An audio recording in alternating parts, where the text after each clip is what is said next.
بسم اللہ الرحمن الرحیم والصلاة والسلام علی سیدنا و مولانا محمد وعلی آلہ و اصحابہ اجمعین، اما بعد۔ محترم جناب مولانا عطاء اللہ بند علی صاحب اور تمام معزز سامعین، بہن بھائی، بچے بچیاں جو بھی سن رہے ہیں، اس وقت خاص طور پر میں آپ سے مخاطب ہوں۔ میں سوشل میڈیا دیکھتا نہیں ہوں کہ مجھے سر میں درد ہو جاتا ہے، تو ویسے ان کے ٹائٹل کبھی کبھی دیکھ لیتا ہوں۔ آج میں نے ایک ٹائٹل دیکھا جو جناب کی طرف سے لگا ہوا تھا کہ کربلا میں کوئی جنگ نہیں ہوئی، تو اس پہ میں ذرا حیران ہوا، ششدر ہوا، تو میں نے اس کو، وہ تھا بھی 8 منٹ کا، تو وہ میں نے سارا سنا، جس میں آپ نے ایک تو جمہور امت سے ہٹ کے بات کی کہ کربلا میں کوئی جنگیں نہیں ہوئی، بلکہ وہ جو کوفی ان کے ساتھ تھے انہوں نے ان کو قتل کر دیا۔ دوسری بات آپ نے فرمائی کہ کربلا تو کوفے کے راستے میں آتا ہی نہیں، کربلا دمشق کے راستے میں آتا ہے۔ تو یہ میں نے دونوں نقشے گوگل سے نکلوا کر ان کو بڑا کر کے آپ کی خدمت میں پیش کیے ہیں۔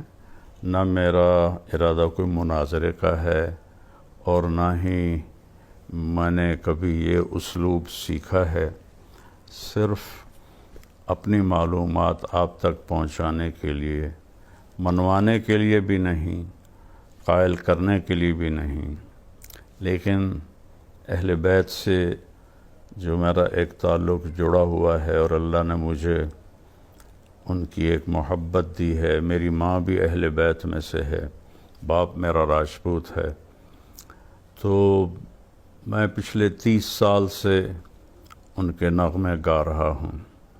جب بھی محرم آتا ہے تو میں آپ کے صرف وہ عنوان دیکھتا ہوں جس میں آپ یزید کا بڑا دفاع فرما رہے ہوتے ہیں اور کربلا کے واقعہ کی شکل بالکل تبدیل فرما رہے ہوتے ہیں، جو کسی مستند کتاب میں نہیں ہے۔ تو پہلی تو میں یہ گزارش کروں گا کہ آپ اس نقشے پہ غور فرمائیں کہ یہ مکہ سے راستہ چلتا ہے اور یہ جاتا جاتا جاتا یہ جا کے کربلا ہے، سرخ نشان، اور اس کے ساتھ نجف لکھا ہوا ہے، اس کے ساتھ ہی کوفہ ہے۔ تو جو دمشق کا راستہ ہے، آپ نے فرمایا کہ کربلا دمشق کے راستے میں آتا ہے، تو اس سے مجھے تھوڑا سا اندازہ ہوا کہ جغرافیہ کی معلومات آپ کی کچھ صحیح نہیں ہیں، اس لیے میں نے یہ نقشہ مکے سے دمشق کا راستہ بتایا ہے، جو اوپر جا کر وہ آخر میں سرخ نشان ہے دمشق کا۔ تو اس میں کہیں بھی راستے میں کسی جگہ پر بھی کربلا نہیں آتا۔ یہ راستہ مدینے سے تبوک اور آگے جا کے اردن میں داخل ہوتا ہے، اور اردن سے پھر یہ شام تک چلا جاتا ہے، اور یہ راستہ مکہ سے مدینہ کے اوپر سے ہوتا ہوا حائل اور یہ سکاکا اور عرعر اور یہ سرخ نشان کربلا، یہ نجف اور کوفہ، ان کے درمیان میں 6 کلومیٹر کا فاصلہ ہے، یہ ساتھ ساتھ ہی ہیں۔ تو ایک تو یہ آپ کی خدمت میں گزارش کرنی تھی کہ یہ آپ کی معلومات غلط ہیں کہ کربلا کوفہ کے راستے میں آتا ہی نہیں۔ بڑی حیرت ہوتی ہے، آپ اتنے ذمہ داری سے بات کر رہے ہوتے ہیں لیکن وہ بالکل غلط ہے۔ آپ خود نقشہ اٹھا کے دیکھیں، میرا حاشا وکلا کوئی مقصد تنقید نہیں ہے، ان اريد الا الاصلاح ما استطعت وما توفیقی الا باللہ علیہ توکلت والیہ انیب۔ ایک یہ بات آپ کی خدمت میں عرض کرنی تھی۔ دوسرا یہ عرض کرنا تھا کہ آپ نے فرمایا کہ امام حسین تو کوفے والوں کو سمجھانے آئے تھے کہ تم یزید کی بیعت نہ توڑو اور یزید کی بیعت پہ قائم رہو۔ انہوں نے توڑی کب تھی جو آپ ان کو نصیحت کرنے جا رہے تھے؟ پھر آپ نے فرمایا کہ وہ پھر کوفہ سے جب دمشق چلے تو اس کی کوئی تاریخی سند کوئی نہیں، کوئی ثبوت کوئی نہیں، کسی کتاب میں کوئی نہیں، کسی ذمہ دار عالم نے، مورخ نے، محدث نے یہ بات ذکر نہیں کی کہ آپ کو تو کربلا سے آگے جانے ہی نہیں دیا گیا، وہیں ذبح کر دیا گیا، تو وہ کوفہ کیسے پہنچ گئے؟ پھر کوفہ سے وہ دمشق جانے لگے تو ان کوفیوں نے سوچا یہ تو ہمارے خط جا کے یزید کو دکھا دے گا، وہ تو ہمیں قتل کرا دے گا، تو انہوں نے سب کو کاٹ دیا اور ان کو قتل کر دیا، جنگ تو ہوئی نہیں۔ تو پھر یہ جو 1400 سال سے وہاں سب کے مزارات ہیں، سب کی قبور ہیں، اس کو جھٹلائیں، سارے مورخین کو جھٹلائیں، آپ جس حوالے سے بات فرما رہے ہیں وہ حوالہ کون سا ہے؟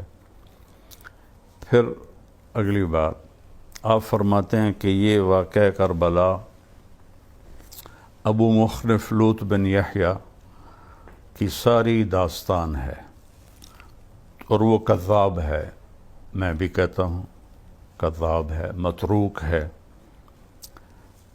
تو جب وہ اس سارے واقعے کا راوی ہے تو پھر تو اس کی کسی چیز سے آپ استدلال نہیں فرما سکتے، لیکن آپ امام حسین علیہ السلام کی 3 شرطوں پر اتنا آپ زور سے بولتے ہیں، وہ بھی تو ابو مخنف کی روایت ہے، اسی کذاب کی روایت ہے۔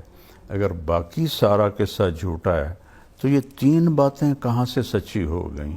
ان کا راوی بھی وہی لوط بن یحییٰ ہے، تو تھوڑا آپ اس پہ غور فرمائیں اور اس پہ ذرا بالکل میری ایک عاجزانہ اپیل ہے، دیکھیں میں ہاتھ جوڑ رہا ہوں، آپ ایک معزز خاندان سے تعلق رکھتے ہیں، تو آپ اس پر غور فرمائیں کہ کیا پھر یہ محل اشکال نہیں ہے کہ ان 3 شرطوں کو جو امام حسین علیہ السلام کی طرف منسوب کرتے ہیں اس کا راوی بھی تو ابو مخنف ہے، لوط بن یحییٰ ہے، اور تو کوئی نہیں ہے۔ اور پھر یوں جنگ کا انکار کر دینا اور بالکل کہ وہ ہوئی نہیں تھی، من العجائب والغرائب ہے آپ کی یہ بات۔ آپ اس کا کوئی سند بتائیں، کوئی ثبوت بتائیں۔ ممکن ہے آپ نے بھی کسی ابو مخنف جیسے سے یہ کہانی لے لی ہو کہ جنگ ہوئی نہیں، یہ آپ کیا کر رہے ہیں مولانا صاحب؟ اللہ تعالیٰ جس کو چاہے جنت میں ڈال دے، یزید جنتی ہے یا دوزخی ہے، یہ تو بحث ہی نہیں ہے، یہ تو یغفر لمن یشاء ویعذب من یشاء، جس کو چاہے جنت میں ڈال دے، جس کو چاہے جہنم میں ڈال دے، یہ تو ہمارا مسئلہ ہی نہیں ہے، وہ اس کی مغفرت ہے، وسعت رحمتی کل شیء۔ تو وہ تو کا مسئلہ بحث سے خارج ہے، اس کی بخشش ہے، چاہے معاف کر دے، چاہے وہ پکڑ لے۔ باقی آپ جو اول جیشن یغزو مدینۃ قیصر مغفور لہم کی آپ بات فرماتے ہیں، میں آپ کو حدیث صحیح سناتا ہوں کہ آپ نے فرمایا جو ہر نماز کے بعد آیت الکرسی پڑھتا ہے تو اس کے اور جنت کے درمیان صرف موت ہوتی ہے اور کوئی نہیں ہوتی۔ اب ایک آدمی 5 وقت نماز پڑھتا ہے، ہر نماز کے بعد آیت الکرسی پڑھتا ہے، کام اس کا حرام ہے، سود وہ کھاتا ہے، زنا وہ کرتا ہے، شراب وہ پیتا ہے، جھوٹ وہ بولتا ہے، تو کیا اس حدیث کے مطابق وہ جنت میں جا سکتا ہے؟ اللہ چاہے تو لے جائے، کوئی اس میں اللہ کے لیے کوئی شے بعید نہیں، لیکن جو شریعت کا ایک قانون ہے، ایک بات کے ساتھ اور کئی چیزوں کو ملا کے پھر نتیجہ نکالا جاتا ہے۔ تو آپ نے یزید کے بارے میں کہا کہ وہ اس کا امیر تھا لشکر کا، لیکن میں بھی مانتا ہوں کہ یزید نے امام حسین علیہ السلام کے قتل کا حکم بالکل نہیں دیا تھا، نہ ہی وہ اس پہ راضی تھا، لیکن جنہوں نے قتل کیا تھا ان کو تو سزا دے سکتا تھا۔ میں نے چھوٹا سا کلپ سنا تھا، اصل میں حکمرانوں کی مجبوریاں ہوتی ہیں، وہ ایسا آپ نے رقیق اور ایسا جان چھڑانے کا طریقہ تھا آپ کا اس میں، وہ اصل میں بادشاہوں کی کچھ کمزوریاں ہوتی ہیں، کچھ مجبوریاں ہوتی ہیں۔ اہل بیت کے قاتلین کو قتل نہ کرنے میں کیا مجبوری تھی؟ یزید تو کوئی 90 لاکھ مربع میل پر حکومت کرتا تھا، اور 3-4 ہزار کو قتل کروانا، اور ابن زیاد کو، عمر بن سعد کو قتل کروانا، اس کے لیے کیا مشکل تھا؟ 3 بر اعظم پر اس کی حکومت تھی۔ تو اس میں وہ قصوروار ہے، مجرم ہے، میں اس کے جہنمی ہونے کا فیصلہ نہیں کر رہا ہوں۔ وہ اللہ ہے، جس کو چاہے جنت دے، جس کو چاہے جہنم دے، اس میں ہمارا کوئی دعویٰ نہیں ہے۔ پھر جو واقعہ آپ اس کا بھی انکار کرتے ہیں، کیسی عجیب بات ہے، ہنسی آتی ہے کہ لگتا ہے تاریخ آپ نے پڑھی کوئی نہیں ہے۔ میں تاریخ کا طالب علم ہوں، میں 40 سال سے تاریخ پڑھ رہا ہوں۔ جب میں اسکول پڑھتا تھا میں نے وہاں سے تاریخ شروع کی تھی، پھر عربی کی تاریخ ساری اللہ نے مجھے پڑھنے کی توفیق دی۔ تو واقعہ حرہ کو بھی آپ تعویل کر دیتے ہیں، کمال آپ کی بادشاہی ہے، شہنشاہی ہے۔ اہل مدینہ کو یا اللہ جو تنگ کرے اس کو اس طرح ختم کر دے جیسے پانی میں نمک گھل کے ختم ہو جاتا ہے، اور جو ان کو ڈرائے اس کو تو ڈرا۔ تو اس کمبخت نے تو 3 دن مدینے کو حلال کر دیا، اور مسلم بن عقبہ مری، اس خبیث نے صحابہ کی اولاد کو قتل کیا، صحابہ کو قتل کیا۔ ساری بڑی کہ اس واقعہ حرہ تو ابو مخنف نے بیان نہیں کیا، واقعہ حرہ تو لوط بن یحییٰ نے بیان نہیں کیا، واقعہ حرہ تو محدثین نے، مورخین نے بیان کیا۔ آپ اس میں بھی ڈنڈی مار جاتے ہیں اور تعویل کر جاتے ہیں۔ کتنے بڑے صحابہ اس نے قتل کیے، اور کتنے صحابہ کی اولاد قتل۔ آج تک وہاں جنت البقیع میں حرہ کے شہداء کی جگہ بنی پڑی ہے، جو صدیوں سے اس بات کا ثبوت دے رہی ہے۔ باقی جو مزاج یار میں آئے اس کو تو میں نہیں روک سکتا۔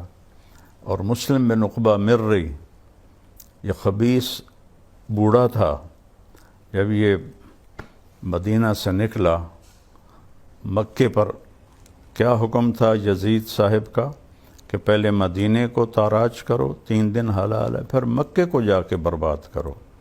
یہ ہیں آپ کے آئیڈیل ہر دل عزیز یزید۔ ہم آپ تو پنجابی لوگ ہیں، عمر بن عبدالعزیز تو بنو امیہ میں سے تھے، ان کے سامنے کسی نے یزید کو امیر المومنین کہا تو عمر بن عبدالعزیز نے وہیں کھڑے اس کو 20 کوڑے لگوائے کہ ایک ظالم کو تو امیر المومنین کہتا ہے۔ تو جب وہ مدینہ سے نکلا تو ذوالحلیفہ جا کے مر گیا، اور اس کے آخری الفاظ تھے کہ یا اللہ، کلمے کے بعد میرے پاس بخشش کا سب سے بڑا عمل مدینے والوں کا قتل ہے۔ یہ اس خبیث کے الفاظ تھے۔ وہ مر گیا، انہوں نے وہاں دفن کیا حسین بن نمیر، حسین سعد کے ساتھ، بن نمیر کو امیر بنا کے یہ عبداللہ بن زبیر کے ساتھ لڑائی کے لیے چل پڑے۔ حضرت حنظلہ رضی اللہ عنہ کے بیٹے جو غسیل الملائکہ ہیں، ان کے بیٹے عبداللہ بن حنظلہ کو مسلم بن عقبہ نے قتل کروایا تھا۔ تو ان کی باندی نے مدینے والوں سے کہا کہ میں نے یہ منت مانی تھی کہ اگر اللہ مجھے اس کی لاش پہ قابو دے گا تو میں اس کو سولی پہ لٹکاؤں گی۔ تم سب چلو میرے ساتھ اور اس کی لاش نکال کے سولی پہ لٹکاؤ۔ اب البدایہ والنہایہ میں آپ اس کو پڑھ لیں گے، تفصیل موجود ہے۔ مدینہ تو پہلے ہی رو رہا تھا، سارے پہنچے اور اس کی قبر کی کھدائی شروع کی۔ جو ہی مٹی ہٹا کے صاف کی تو اس کی میت زمین پر تھی، اور یہاں سے لے کر قبر کے کناروں تک اس کی قبر انگاروں سے بھری ہوئی تھی، اور اس میں اس طرح پڑا ہوا تھا جیسے آگ کے اندر لوہے کی سلاخ سرخ ہو کر پڑی ہوتی ہے۔ یہ اس کا انجام ہوا۔ تو مدینے والوں نے کہا عبداللہ رضی اللہ عنہ کی باندی سے کہ اب تو اللہ نے ہمارا بدلہ لے لیا ہے۔ انہوں نے کہا ٹھیک ہے، اب یہیں ٹھیک ہے، اس کو سولی پہ نہیں لٹکانا۔ قبر بند کی، بے نشان ہو گیا وہ خبیث۔ مری قبیلہ آج بھی قطر میں آباد ہے۔ اگلی بات آپ سے یہ عرض کرنی ہے، آپ فرماتے ہیں کہ اہل بیت کو یزید کے دربار میں لے جایا گیا اور یزید نے ان کا بڑا اکرام کیا۔ حضرت زینب کے جو وہاں خطبات ہیں، تھوڑا وہ پڑھ لیں تو آپ کو اندازہ ہو جائے گا، میں اس میں نہیں جاتا۔ آپ نے فرمایا کہ اس کے بعد جو حضرت زینب تھی رضی اللہ عنہا، وہ دمشق میں ہی ٹھہر گئیں، قافلے کے ساتھ نہیں گئیں۔ میرے پیارے مولانا، کہیں مجھے دکھا دیں، عقل نہیں مانتی کہ ایک مظلوم قافلہ لٹا پٹا 72 جن کے نفوس اور 17 اہل بیت جن کے سامنے ان کی گردنیں کٹیں، ان کی جو سردار تھیں اب حضرت زینب تھیں، وہ تو دمشق میں رہ جائیں اور باقی قافلہ بچیوں کا اور امام زین العابدین بیمار کا وہ مدینے چلا جائے۔ کسی تاریخ کی کتاب میں یہ نہیں ہے، کسی مستند تاریخ میں نہیں، عقل بھی نہیں مانتی اور علم بھی نہیں مانتا کہ ایسے قافلے کو تنہا چھوڑ کے وہ وہاں رہ جائیں اور وہ اکیلے وہاں چلے جائیں۔ ساری مستند تاریخوں میں ہے، یہ سارے عوام بھی سن رہے ہیں کہ آپ اپنے عزیز بھائی بہنوں کے ساتھ واپس گئیں۔ اس کو تو آج کا کوئی غیرت مند خاندان نہیں مانے گا۔ اگر اس کے 4 افراد مارے جائیں اور باقی چھوٹے بچے بچ جائیں تو ان کو کہے تسی جاؤ تو میں تا اتھاں ہی رہنا، تا اتھے بیٹھا ہاں۔ یہ تو ہمارے دنیا میں کہیں یہ ثقافت نہیں ہے۔ آپ اس کو حضرت سیدہ زینب کے ساتھ جوڑتے ہیں، ان پر بہتان لگاتے ہیں آپ۔ وہ واپس گئی ہیں۔ شام میں آمد ضعیف ترین روایت ہے، زیادہ صحیح روایت آپ کا مصر جانا ہے، اور مصر میں آپ کا مزار موجود ہے، جامعۃ سیدہ زینب کے نام سے قاہرہ میں، اور پھر صدیوں بعد یہاں بھی مزار بنا، اور دمشق میں آپ کی تدفین ضعیف تاریخی روایت ہے، اور قاہرہ میں مصر میں مضبوط تاریخی روایت ہے۔ اہل تشیع نے وہ شام کو سینٹر بنا کے اس کو زیادہ مشہور کر دیا، لیکن آپ کا یہ کہنا کہ وہ وہیں ٹھہر گئیں اور یزید کے مہمان ٹھہر گئیں، اللہ کا واسطہ ہے بندیالوی صاحب، اللہ کا واسطہ ہے بندیالوی صاحب، آپ جوش خطابت میں اہل بیت پر اتنی زیادتی نہ کریں، ان کا اللہ سے بہت قریبی تعلق ہے۔ حضرت ام سلمہ کی روایت کہ وہ 10 محرم کو عصر کے قریب سوئی ہوئی تھیں تو خواب میں دیکھا اللہ کے نبی، پراگندہ بال، سر میں مٹی پڑی ہوئی اور چہرے پر بھی مٹی، تو انہوں نے پوچھا یا رسول اللہ آپ کو کیا ہوا؟ ما شأنک یا رسول اللہ؟ فرمایا ام سلمہ حضرت مقتل حسین، اے ام سلمہ میں حسین کی شہادت کو دیکھ کے آ رہا ہوں۔ یہ 1400 سال کے سارے ہی بے وقوف ہیں جنہوں نے کربلا میں فرضی مزار بنا دیے. اچھا چلو وہ پھر قبریں ہی بتا دیں جس راستے میں ان کو قتل کیا گیا تو وہاں قبریں تو بنی ہوں گی, کوئی قبروں کی نشانی بتا دیں کہ آپ کو ہمیں, چلو ہم وہاں جا کے ان کی زیارت کر لیں. تو یعنی اتنی خلق کو جھٹلا کے اور ایک اتنی رقیق اور ہلکی بات کرنا, یہ کسی بڑے عالم کو زیب نہیں دیتا حضرت صاحب. میں اللہ کی قسم نہ مناظرہ ہے نہ ہی آپ کو منانا ہے, لیکن آپ حدود سے اتنا تجاوز کر گئے ہیں جس کی وجہ سے مجھے یہ ڈر ڈر کے بولنا پڑ رہا ہے کہ اتنا آگے نہ بڑھیں کہ اہل بیت کی شان کو آپ گھٹائیں, اور ایک فاسق و فاجر جس کو اس کا اپنا رشتہ دار عمر بن عبدالعزیز 20 کوڑے مروائے کہ تو نے یزید کو امیر المومنین کیوں کہا ہے. باقی جنت دوزخ کا فیصلہ اللہ نے کرنا ہے. یا بنی اسرائیل کے 100 آدمیوں کے قاتل کو معاف کر دیا, اس کو طوائف کو پیاسے کتے کو پانی پلانے پر معاف کر دیا, تو اس کی مغفرت تو ایک اور چیز ہے. لیکن حقائق پر میں آپ کے ساتھ تھوڑی بات کرنے کی جرت کی ہے, چونکہ میں نے یہ پہلی دفعہ سنا. آج میں وہاں سے گاؤں سے اپنے فیصل آباد آ رہا تھا, تو راستے میں نے ایسے ہی کھولا تو کربلا میں کوئی جنگ نہیں ہوئی, تو میرا میٹر گھوم گیا کہ یہ کیا کہہ رہے ہیں, کیا فرما رہے ہیں. 14 صدی کی تاریخ کو جھٹلا رہے ہیں, اور سارے کروڑوں لوگ وہ اندھے بھی ہیں, بے وقوف بھی ہیں, ان پڑھ بھی ہیں, اور صرف آپ کے پاس سے ہے یہ روایت ہے. تو اب ان امام حسین کی 3 شرطوں کو کیوں دلیل بناتے ہیں؟ وہ تو ابو مخنف کی روایت ہے, لوط بن یحییٰ جس کو آپ پہلے کذاب کہتے ہیں, پھر اسی کی آپ لے کر اور آگے لوگوں کو بندیالوی یوں کہہ رہا ہے اور بندیالوی یوں کہہ رہا ہے. ایسے بڑے بول سے بچنا چاہیے. اللہ کو عاجزی پسند ہے, اللہ کو عجب پسند نہیں ہے. تو سیدہ زینب کا یزید کے پاس مہمان بن کے ٹھہرنا, یار حیرت کی بات ہے.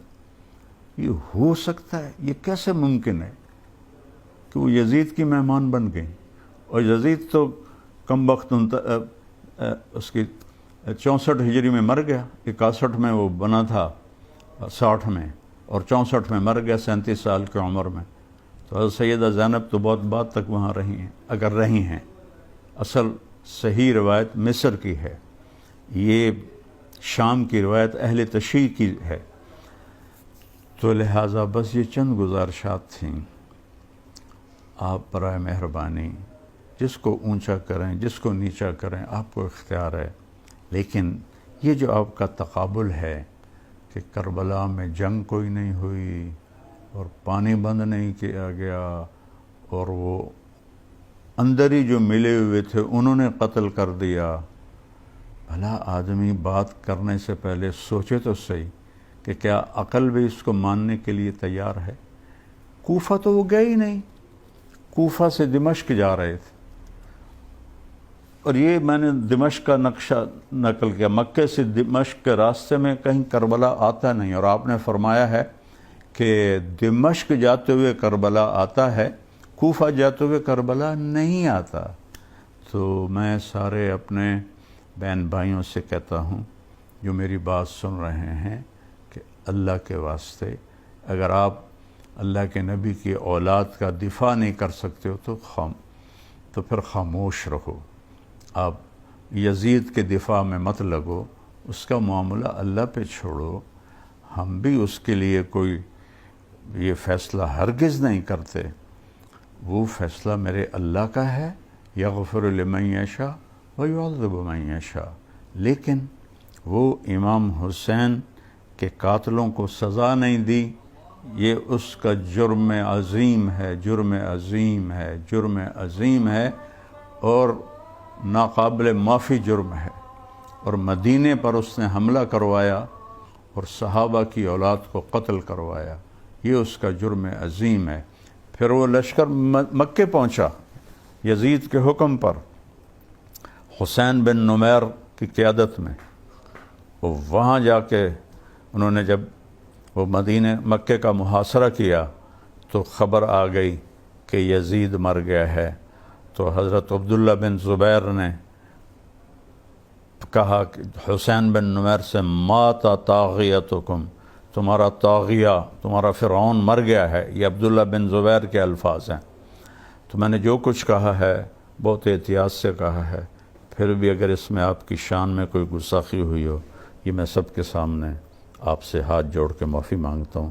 میرا مطلب آپ کی دل آزاری نہیں ہے. اللہ سے دعا کرتا ہوں کہ اللہ آپ کو یزید کا وکیل بننے کی بجائے اہل بیت کا وکیل بنائے. اور جتنے میرے بہن بھائی بچے بچیاں سن رہے، اللہ کرے میری بات ان کے دل میں اتر جائے.